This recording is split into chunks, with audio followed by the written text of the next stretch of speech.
Here are the top 10 exercises that I use to stay strong, mobile and independent at home as you age. The first exercise that we're going to look at is called a sit to stand. The sit to stand is so important because as you get older, I see so many people get stuck in chairs, in low seats, on the toilet, in the bath. So being able to get up and out using that explosive strength from your legs to lift you is really, really important.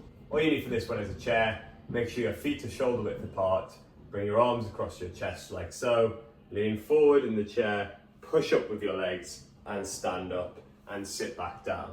With the sit to stand, it's important that when we stand up, we bring our weight forward, we push with our legs and our feet into the floor and stand up nice and tall and strong at the top. When we go down, we want to take it slowly, reaching back for the chair behind us rather than falling down into the chair because we want to use our legs all the way. To make this harder, what you might want to do is grab a weight, like so, hold it by your chest, and again you can go down and up, but with a weight in your hand. The next progression would be to tap the chair and stand back up without sitting back down at all. And a further progression would be to go lower than the chair, or use a lower chair, like so. To make this one easier, you probably guessed it, all you need to do, instead of having your arms across your chest, one hand on the side, push up, slowly come down without using any hands, or if you need to, hands on either side to start with. And as you get stronger, try and reduce the amount of support that you're using. The second exercise out of my top 10 is going to be going to and from the floor safely. Now, this is something which you may not think about too much when you're younger, but as you get older, the floor starts to become something you look at and think, not sure how easy it would be to get up from there. So we need to be able to drill it and do it in a way which makes us feel confident. To start with, we're going to use furniture to help us, and then we're going to move away from that if we can do. So if you're using the furniture, what you want to do is stand facing something like a chair, a nice and sturdy one which isn't going to move. So you can see here, we've got the chair against the wall. We're going to place a hand on either side of the chair. Facing the chair, we then take a big step back. We go down onto our weaker knee, and then we're on our stronger leg like this, and we can bring both knees back. We can then go down from there onto our hips, so we put one hand down, and then from there, we find ourselves on the floor. As we come back up, we roll back on to two knees. We use the chair if we need to. We bring one foot forward, the stronger foot. We lean forward, bring our hands forward as much as we need to. We bring the toes under on the bottom leg, and then we're going to step up and forward until we come up to standing. Then we're going to take our time coming back around to sitting down. So if you can do it with the chair and you want to try it without, make sure you've got someone around for safety if you're a little bit concerned. What we want to do is start with our feet shoulder width apart, take a big step back with one leg.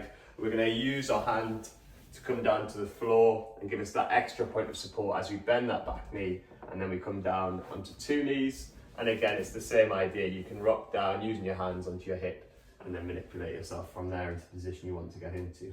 When we come back up, again, we're going to use this hand and the other hand if we can to come back up onto two knees. Bring one foot forward, the stronger leg, and the toes forward under and the bottom leg. And then from this position, we've got our hands on the floor, and we're going to slowly use that front leg to push up and bring our feet together and rise back up to standing. Now, if that one's easy for you and you want to make sure you can continue to do that as you get older, the next progression is to do a reverse lunge. This is an exercise where we're pushing through the front leg to push us up and forward, but without going all the way down to the floor. So we're going to do a reverse lunge.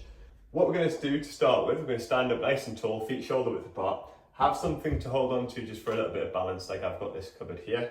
We're going to take a nice big step back with one leg. We're going to go onto our toes in the back leg, and we're going to go down to 90 degrees so that our back knee is at 90 degrees, and then we're going to push with this front leg to bring the other leg forward.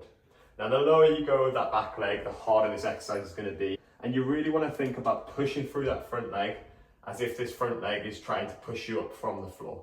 So you're not passively moving forward and stepping forward. You're really pushing the floor away with this bottom heel here. That will help to engage your quadricep muscles on the front of the thigh and your glute muscles in your butt. And if that's too easy for you, the next progression is to take a weight, to stand feet shoulder width again. This time we're not going to hold on for support, and we're going to take a big step back, go down into the back knee and push up through the front leg.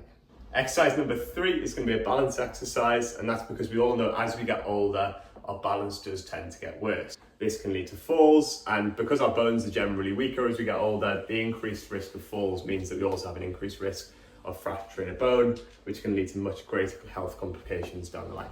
There are 2 ways that I'd like you to challenge your balance. One is in a standing position, and we can do a basic exercise with different stances, like having your heels heel to toe like this here when we're doing this, and we can have something to hold on to for support, or we can go up into one leg, just like so. Make sure you have something strong by your side just to grab if necessary. But if that's too easy for you, then the next step is to take your feet heel to toe like this, look forward and up, and then close your eyes, and that will make it a lot harder. Another variation you can do, for example, if you're standing on one leg, is instead of closing your eyes, you can turn your head to look over your shoulder.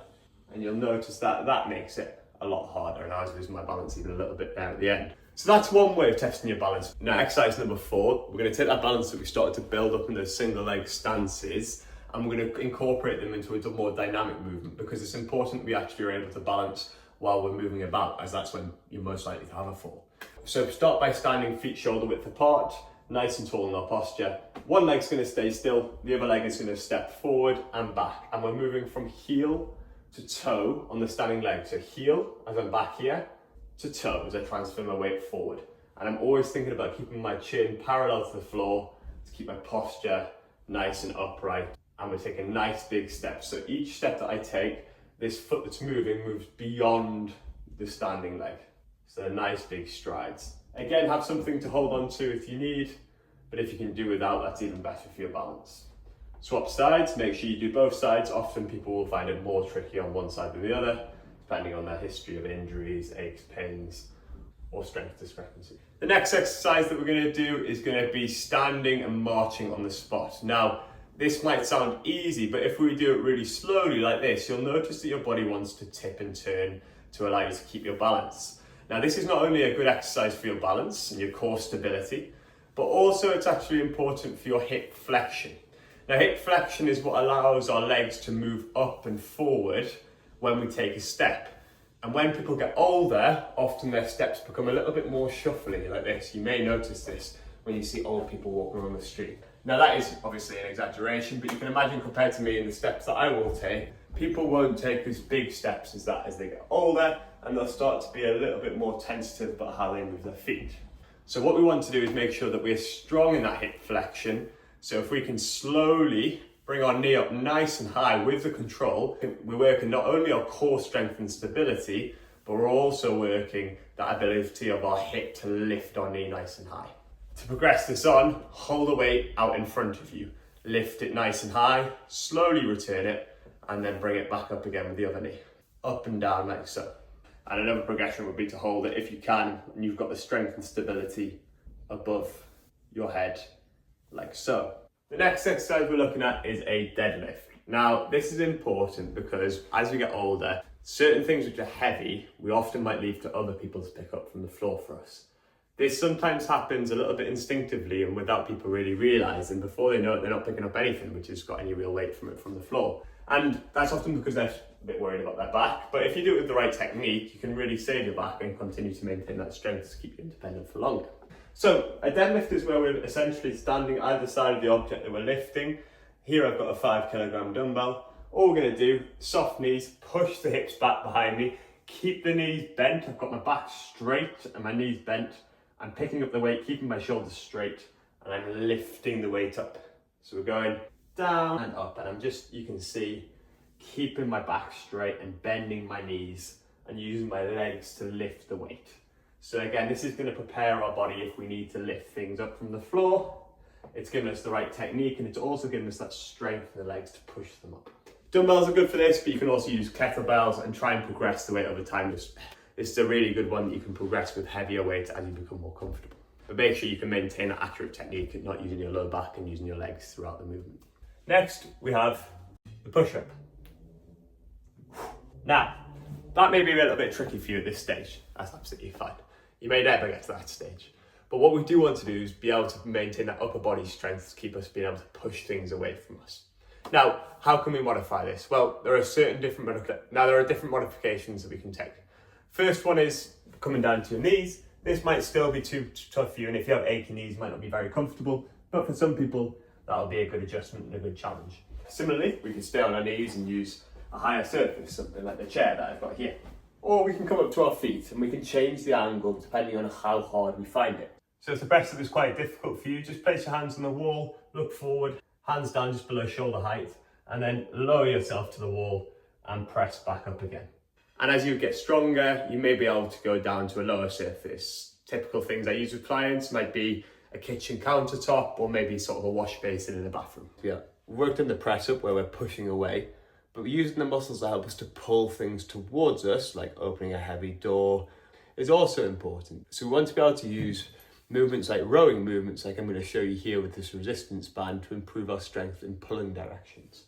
What we're going to do is take the band out in front of us like this, keep the head forward, shoulders down, bring the elbows back and squeeze between the shoulder blades, pulling the elbows back and down. We're keeping the elbows by our sides for this one. And we slowly bring the arms back, letting the hands come forward again. We keep the shoulders down and we pull the elbows back. We can adjust the resistance to make this harder or easier, and we can do this from a chair if we've got a higher hook attachment as well. I'm just using the bottom of the radiator on the floor here. This exercise is really good because when we're doing this exercise, we're strengthening the muscles in the middle of our back. The middle of our back muscles are important around here because when these become weak, often what happens is these muscles take a lot more of the strain and our back becomes more rounded. And you can imagine lots of people you know who've got a bit more of a stiff upper back as they enter their 60s, 70s and 80s. If you want to keep your back strong and have a nice tall posture as you age, this exercise is a really good one for you to do. Next exercise I'm going to show you is if you're able to come down to your hands and knees comfortably on the floor. You may need a mat or something similar to keep your knees a little bit comfy. It's an anti-rotation movement. Now this is a movement where we kick one leg back behind us and extend the opposite arm in front. The reason that we do this exercise is because it places a lot of demand on the muscles in our core and our back to not let us twist and rotate too much like this. So it's really challenging our stability. Stability is important because when we're out and about, if we get knocked onto our side or we lose our balance slightly, being able to recorrect that position is what stops us from falling. If we can stop that fall, that's often a lot better than the rehab we have to do after we have a fall. Therefore, working on our bird dog and holding that position for multiple seconds, keeping the pelvis neutral and flat down towards the floor, it's going to be really beneficial for us. And the final exercises that we're going to practice to stay independent and strong from home are going to be the stair exercises. Now, stairs are one of the things that people find more and more difficult as they get older, and it's often a place where people might have a triple fall and really hurt themselves. So staying strong and confident in the stairs is really important as we get older. Now, with stair exercises, the key thing to do is to practice them from the bottom step, not the top step or the middle of the steps, because if you do have a little trip, you're much less likely to hurt yourself. The second key thing is that you've got something to hold on to, so that if you do again slip at all, then you're not going to go very far because you're holding on. The first exercise we're going to do on the stairs is going to be with one foot on the first step and we've got a hand on the side. This foot is not going to move, it's going to stay exactly where it is, but we're going to use this leg for the work. I'm going to lift this back leg up to a place where our knee is at 90 degrees. So for you, that might be the third step, the second step, or the fourth step, depending on what's comfortable. But the key thing is the movement down. So we're going to go back behind us with that same foot, keeping the weight over the front leg. What you'll feel when you do that is that this leg is working nice and hard to control that movement. So that movement isn't one where you just sort of fly up and then fall back down. It's one where we're keeping the weight over that leg the whole way down to the floor. Try and do a few on one side and then we'll swap sides. We'll do exactly the same again. So we're getting strong on both legs. This is a really good one if you've got knee pain as well, but just be mindful of how much pain is worth it for you. If it's really sore, then obviously that's a little bit too much. But if it's a bit uncomfortable, but you're managing to feel a good work in the muscles, then it might well be worth it for you. The final one on the stairs, we're going to be facing forwards. One hand on the side again. We're going to step down and back up. Down and back up to that first step. So this leg doesn't move. We're just stepping up and down. We're trying to go slowly. And all of the weight should be in the leg on the step. So that's the leg doing all the work here. Once you've done a few on that side, down to the other side and back up again. Now this one will often be harder than the first exercise. This is where we want that control around the knee. And again, using that leg that's in the first step to control the movement. So there we have it, the 10 exercises that I would suggest to stay strong and independent from home. What's key to say here is that there are so many more that you can do, and ones that would be much more relevant for where you're at in your journey. It might be things related to your grip strength. It might be things related to your posture and how much you can get your arms up above your head. It could be to do with the pain in your knee, or the pain in your ankle, or your balance, or how hard you find it to get up and out of the chair or out of the car. If you have a consultation with me online, we can look at the areas which are weakest for you. We can do an assessment and we can look at whereabouts we can focus the exercise plan and spend the most time which can be most relevant for you and your quality of life. Hope these exercises are helpful, and if you've got any questions, then feel free to stick them in the comments.